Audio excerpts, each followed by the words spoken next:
As a huge fan of the Resident Evil franchise, I was pretty excited for the remake of the second game earlier this year. And you know what? It's pretty great. It looks fantastic, has smart changes to the gameplay, an overall more interesting story with stronger characters, all in all a fantastic remake. One way in which this remake is quite notable, however, is in how it has a radically different perspective from its PS1 counterpart. Whereas the remake uses a third-person camera with industry-standard shooting controls, the original was a fixed camera angle game with tank controls and pre-rendered backgrounds. Personally, I don't believe this change is necessarily a detriment to the game. I'm happy to see Capcom reimagining the classic game rather than just slapping a new coat of paint on. But it did have me thinking about how the original style, that of the fixed camera angle along with what that entails, is something of a lost art nowadays. Classic Resident Evil has been the poster boy for many things, being the roots of modern survival horror, starting one of the biggest video game franchises, scaring the hell out of a lot of kids, god-awful voice acting. That was too close. You were almost a Jill sandwich. You're right. Tank controls, and so on. However, I think it's safe to say that those aforementioned fixed camera angles are just as much of an important part of their legacy. Though they were far from the only games to utilize the system at the time, Square was also quite rather fond of it with many of their RPGs. To me, this design is an integral part of why these games feel the way they do. On the surface level, it has quite an impact on how the game controls. Though future iterations would allow for full analog control as a modern convenience, these games were originally designed with tank-style D-pad controls, as in up and down move forward and back, and left and right rotate the character respectively. Tank controls get a bad rap nowadays, and to be honest, that isn't completely undeserved. I mean, it's quite an adjustment to make for modern analog controls and often leads to characters feeling incredibly stiff to move, with limited mobility. However, as widely recognized by many fans of classic RE, they are by far the best way to play these original games for a number of reasons. Though I'd argue that using these controls is a necessity based on the fact that these games were designed with these controls in mind, and thus it's balanced accordingly so, if we're talking about the camera, then there's the simple fact that tank controls make transitioning screens far simpler. Since up always means forward, even when the camera is positioned radically different after changing between screens, the character will continue moving in the correct direction rather than rotating to move in the direction specified by an analog stick. However, what I'd say is even more interesting than controls would be how fixed camera angles shaped the visual design and overall feel of these games. For one thing, the use of a static camera allowed for backgrounds to be pre-rendered, since no moving camera meant that there was no necessity for graphics to be rendered on the spot. The use of pre-rendered CGI backgrounds allowed for much higher quality in design and detail, some of which still holds up pretty well today, as evidenced by high-res versions people use in mods and hacks. Additionally, since the environments would not have to be modeled in the same fashion as characters, enemies, and other entities, the light and strain on both the game, and likely developers tasked with creating the 3D models, allowed for models to be of higher quality than many other games at the time.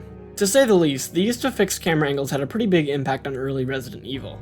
Even to this day, this design evokes strong feelings of the classic trilogy. However, I think it could also be argued that this system, at the time, was mostly born of limitations. To achieve a scarier atmosphere, pre-rendered backgrounds, cutscenes, and higher quality models made for visuals made a more striking impact than many competitors at the time. But to make it work, cutbacks in other areas such as player control of the camera would have to be made. The 2002 remake of the original Resident Evil, however, is what proved that not only could this design philosophy stand shoulder to shoulder with alternatives, but even surpass them in creativity and aesthetic.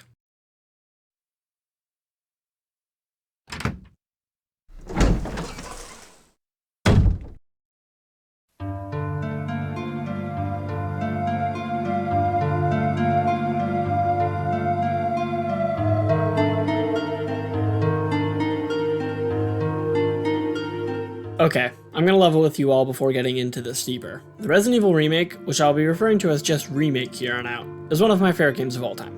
Honestly, it might be the top for me. There is so much I could go on and on about with this game, and why it's so damn clever. But there's already so many fantastic videos on that topic, so I don't think I need to gush about why this game is pretty much a mechanical masterpiece. So instead, I'm gonna gush about why this game's visuals are gorgeous even to this day, and also make it absolutely terrifying. So first off, obviously there's a huge improvement from the original's graphics. Not only in raw fidelity, the jump between console generations and increased staff are allowed for that, but also in detail. Whereas the original RE's backgrounds are sparse and seemingly otherworldly, Remake's world feels lived in. The mansion in particular, the game's crown jewel level, is a believable space with all the nooks and crannies that make it feel like a real location. Every part of the building sticks out in your mind and forms a distinct impression. To me, this is the best showcase of the strength of pre-rendered graphics. Backgrounds that looked incredible on release managed to still look nearly every bit as good 17 years later. Of course, this isn't to mention the polygonal models, perhaps where the generational jump is most clear. Though I'm playing the HD version here, which doesn't truly showcase how these visuals looked on the original GameCube with the CRT, these models are still several notches above most other games of the time, much less the console generation. Whereas in the original, characters looked blocky, had beyond wonky voices, and even popped out a bit against the backgrounds, every entity within Remake's world melds right in. Perhaps where Remake excels the most in using the fixed camera angle format is in how it uses it to play with expectations and influence player emotions, i.e., make for some pretty scary moments. In this sense, I feel like it draws excellently on the heritage of horror films, movies that often rely heavily on a strong control over what is seen and unseen in order to drive the tension within a scene. Framing is perhaps the operative word here, which to the unfamiliar is a term used often in film, photography, art, etc. to describe how the visual elements of a scene are presented. In film and photography, typically this term is used when talking about how these elements are arranged in relation to a subject and which parts are visible or implied but not shown. Framing is something I find rarely discussed in relation to video games, likely due to the fact that most games follow player-controlled cameras, or at the very least, have images that are constantly scrolling, i.e. developers often have little control over how a scene is presented with the exception of cutscenes. However, Remake and all other RE games in this style benefit greatly from framing due to the fact that all backgrounds and perspectives are designed very intentionally by developers. In other games, you might be able to swing the camera around to get a better look in a cramped space, but in Remake, you're at the mercy of what the developers have provided you with. The impact this has on the rest of the game's aesthetic and overall design is, to say the least, pretty profound. Scenes where you enter a new room, and all you're presented with is a tight close-up of your character, are pretty frightening, because you have no idea what lurks in front of you. When a room is dead silent, save for the faint moaning of zombies and you can't see any of them, taking that first step forward is a lot more tense. Even in cutscenes, where camera angles shift and move more rapidly and naturally, Remake still uses framing incredibly smartly. The first time I saw the introduction scene of Lisa Trevor was honestly some of the most scared I've ever been watching a movie or playing a game. If you didn't pay much attention to your surroundings and missed her coming in, that shot of her attacking the player character, with her just barely in frame, is chilling. I mentioned this in particular to further emphasize how much the developers use the intentionality of framing to create a game that is still spectacularly creepy and tense to this day. I could give endless examples of scenes, levels, and so on where the combination of framing, sound design, and game mechanics all mesh together to always put the player on edge. Entering any new room can be a roller coaster of emotions when you have no idea what you might be up against, especially if you're low on supplies or health. It could be more enemies to deal with, or even nothing at all. The game even smartly plays with the latter, where some elements that are seemingly part of the background in some areas, such as crows, may suddenly become hostile in others. As long as you're in the grounds of the Spencer Mansion, you're never really safe. To be honest, even aside from scares, I think the emphasis on framing and intentional visual design really makes this game's aesthetic striking in a way that not a lot of horror games, or even games in general, are. Some of my favorite moments in this game aren't enemy encounters, puzzle solving, boss fights, and so on.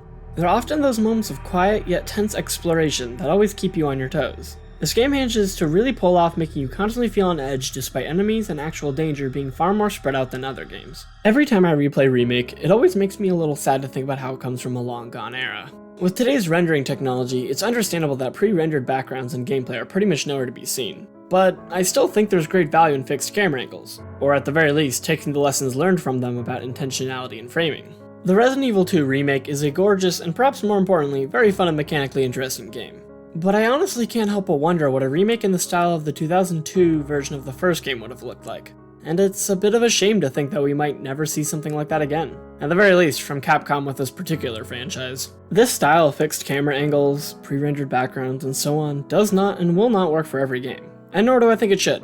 But I think it's worth appreciating how stronger developer control over the image presented to the player can make for experiences that are finely tuned. This doesn't have to mean restrictions to player freedom, which should stem from interesting gameplay mechanics and choices, but rather it should allow for developers to really have an impact on how players may interpret and react to visual information. I believe this is especially important for horror games. Whether it's a movie or a game, control is crucial in horror. A viewer or player cannot be given all the information, otherwise it won't feel tense. Framing is one way this is achieved visually, and though it is a well-respected and understood tool in film, I think it goes underappreciated in games. At the very least, I can say without a doubt that the Resident Evil Remake does a pretty damn good job with it.